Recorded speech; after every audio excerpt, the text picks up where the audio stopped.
Bilang bahagi ng mas pinaigting na pakikipag-ugnayan ng pulisya sa mamamayan, matagumpay na naisagawa ng Regional Police Community Affairs and Development Unit 4A sa pamumuno ni Police Colonel Mildred E. Patam ang isang outreach program at information awareness drive sa Sitio Buntog, Barangay Canlubang, Calamba City, Laguna. Sa pakikipagtulungan ng Napolcom Calabarzon, ARCAD Proper A, Calamba Component City Police Station, RMFB Corao at Nariag, matagumpay na naibigay ang libreng legal consultation, libreng eyeglasses, libreng medical consultation at libreng lugaw para sa mga senior citizen ng nasabing lugar.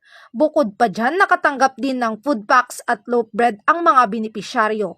Kasabay ng nasabing aktibidad, isinagawa rin ang pamamahagi ng impormasyon hinggil sa crime prevention, rape awareness at Violence Against Women and Their Children Act na naglalayong magbigay kaalaman at dagdag proteksyon.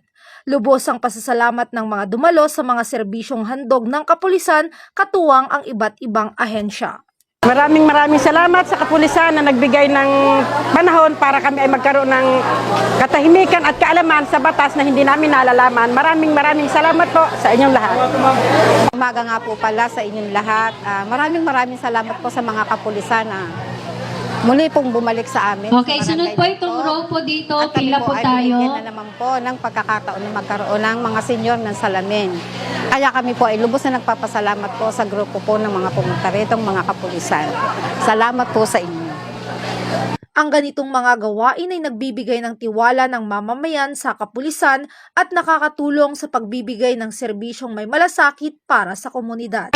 Mula dito sa Sitio Buntog, Barangay Canlubang, Calamba City, Laguna, ako ang inyong Police News Network Correspondent, Patrol Woman Piselme T. Urbano, alagad ng batas, tagataguyod ng balitang pulis.